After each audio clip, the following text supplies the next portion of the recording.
warahmatullahi wabarakatuh. Sampurasun nepangkeun wasta pun Siti Maulidia wawakil di kelas 11 MIPA 5. Sim kuring bade ngadongeng ngeunaan paku jajar di gunung Parang. Ieu caritana. Ieu carita lumangsuh aya di zaman rugrugna Pajajaran. Nalika Pajajaran diserang ku Banten, Demak, jeung Cirebon. Baheula Sukabumi teu acan katelah Sukabumi. Ieu tempat ayana di kawasan tungtungan Gunung Gede jeung Gunung Salak nu katelahna Papanah, Awatan, Pagadungan. Nu aya di kawasan Pajajaran Tengah wewengkon Bogor. Nalika Pajajaran diserang ku Banten, Demak, jeung Cirebon, daerah Pagadungan oge taluput diserang. Puseur Kabupaten Pagadungan kira-kira aya di daerah Gunung Walat atawa di daerah Cibadak. Nu katelahna Kedatuan atawa Kabupatian Pamingkis. Nu jadi datu atawa bupati mangsa harita nyaeta Kiranggah Bitung sarta istrina nyaeta Nyi Puntang Mayang. Kedatuan Kiranggah Bitung diserang tur diduruk nepikeun ludes. Kiranggah Bitung perlaya nalika ngalawan musuh. Harita Nyi Puntang Mayang keur kakandung pikeun nyalametkeun Nyi Puntang Mayang jaro anu ngaranna Kiloa Kutub sareng bojona nyaeta Nini Tumpai nyalametkeun Nyi Puntang Mayang ka salah sahiji tempat keur ngungsi nu aya di daerah Gunung Bongkok nyaeta di daerah Cibadak. Tidinya menang keterangan ti tutuwindu yen Nyi Puntang Mayang kudu dibawa ke Gunung Sunda nu aya di daerah Palabuhan Ratu. Dumasar kana pituduh ti tutuwindu Ki Jaro mawa Nyi Puntang Mayang. Kabeneran di tengah lalampahan Ki Jaro papanggih jeung hiji budak lalaki nu umurna genep atawa 7 tahunan. Ieu budak ditanya, "Di mana asalna?" Tapi ieu budak teu daekeun nyarita. Teu kungsi lila, ieu budak aya di ieu leuweung kusabab aya nu mawa nalika kampungna diduruk ku musuh. Ki Jaro boga pamikiran yen ieu budak lain samanea. Tuluy ieu budak dibawa ngungsi babarengan. Gunung Sunda baheula masih keneh leuweung geledegan. Di pangungsian di Gunung Sunda, Ki Jaro ngurus Nyi Puntang Mayang nepikeun ngababarkeun hiji budak awewe nu geus gedena dibere ngaran Nyi Pundak Arum Saloyang. Budak nu meunang panggih tadi oge diurus dipikanyaah sakumaha mestina jeung dibere ngaran nyaeta Wangsa Suta. Kusabab Wangsa Suta jeung Nyi Pundak Arum Saloyang hirup jeung digedekeun di hiji tempat nu sarua, kacindek mika boga rasa tamuwuh antara dua nana. Atuh ieu jejaka sareng wanoja mika boga meungkeut tali asih. Sok sanajan meungkeut tali asih ka Nyi Pundak Arum Saloyang, Wangsa Suta hayang nyuprih pangarti heula. Sanggeus dibere izin ku Ki Jaro, Wangsa Suta miang leleuweungan. Di lalampahanna Wangsa Suta kabeneran papanggih jeung hiji resi nyaeta nu ngaranna Resi Saradea. Sanggeus ditarima jadi muridna ku Resi Saradea, Wangsa Suta tuluy diajarkeun ilmu perang, ilmu bangunan jeung sajabana. Resi Saradea talatah ka Wangsa Suta yen pikeun samemeh kawin jeung Nyi Pundak Arum Saloyang, Wangsa Suta kudu ngajieun heula hiji lembur nu di mana eta lembur mika boga tangkal kiara kembar. Mimiti ngabuka leuweung kudu aya di tangkal paku jajar nu ngadahan 5. Sanggeus eta lahan kapanggih Wangsa Suta ngebak-bakan eta lahan pikeun jadi palemburan nu aya di daerah Pakujajar. Nyaeta ayana di daerah Gunung Parang. Teudeun carita ngeunaan Wangsa Suta urang papai lalampahana Nyi Pundak Arum Saloyang. Kagelisana Nyi Pundak Arum Saloyang geus kawentar ka mana-mana. Tug nepikeun loba gegeden nu hayang jadi pipamajikeunna.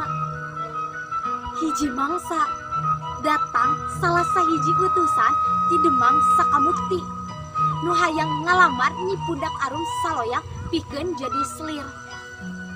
Nyi Pundak Arum Saloyang jeung Ki Jaro teu bisa kumaha.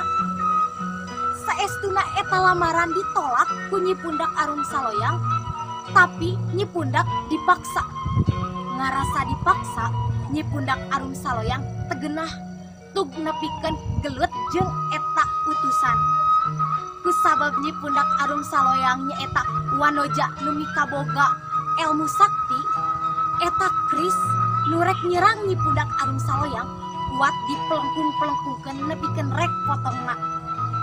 Eta utusan ngarasa era teu bisa kukumaha deui Nyi Pundak Arum Saloyang bisa ditewak tur dibawa ka Demang Sakamukti. Sateacana malam panganten dadakan eta Demang Sakamukti tilar dunya. Tuh Nyi Pundak Arum salamet tur kajaga parawananana. Kitu jeung kitu we loba lalaki nu hayang mika garwa Nyi Pundak Arum Saloyang talilar dunya sateacan malam panganten.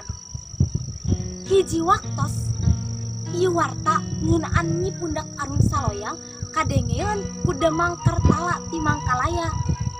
Ieu Demang Kartala mika boga panasehat orang Jawa nu ngaranna Sakatana. Pokna teh ceuk Sakatana leuwih hadena ieu awewe urang paehan bae. Ceuk Kartala gembae ulah dipaehan urang pasrahkeun we ka Sultan Demak. Lamun ku urang dipaehan meureun urang Demak nyiduhan urang. Tembal Sakatana. Geus kitu Nyi Pundak Arum dibawa tur diborgor leungeunna. Caritana mah Nyi Pundak Arum teh rek dipaehan ku cara dipenggal bebeutna. Teudeun carita urang papai lalampahanna Wangsa Suta.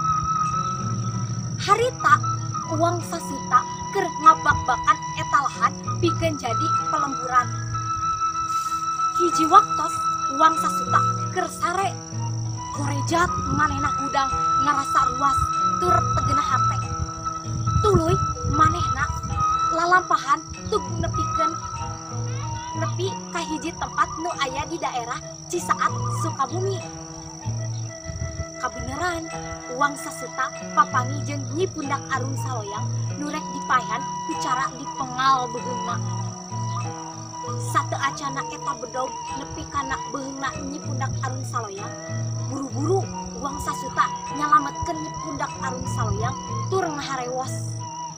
Dagoan di Gunung Parang dihandapeun Pakujajar nu ngadahan imam. Dagoan di dina kitu pokna teh. Geus kitu Wangsa Suta ngadu jajaten jeung salah sahiji algojo. Ceuk pamikiranna Wangsa Suta eta Nyi Pundak Arum Saloyang geus indit ka Gunung Parang.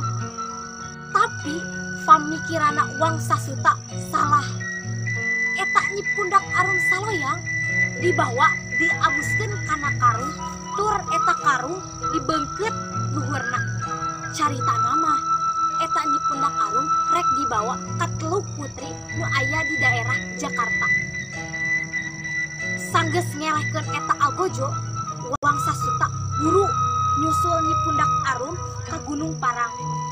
Geus nepi di Gunung Parang, Wangsa Suta ngomong kieu, "Geuning nu geulis teh teu aya di ieu patempatan." Katinggali kitu, Wangsa Suta nyauran Resi Saradea nu jadi guruna. Resi Saradea cuma latah ka eta uang sasuta atawa cuma rita ka eta uang sasuta. Uang sasuta lain di ieu waktos maneh kudu ngahiji jeung nyepundak arun saloyang. Tapi dina waktos nu sejen saestuna eta ugana geus datang, maneh kudu nungguan ugana nu datang.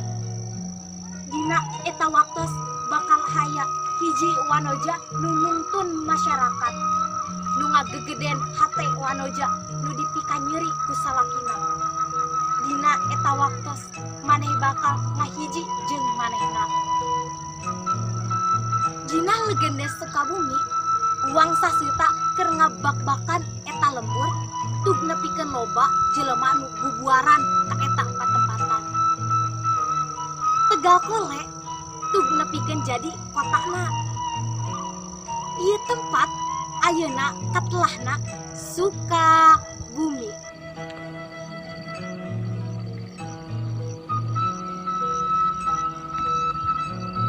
Kitu nu kusim kuring dipikahatur. Hapunten bilih aya kalepatan. Wassalamualaikum warahmatullahi wabarakatuh.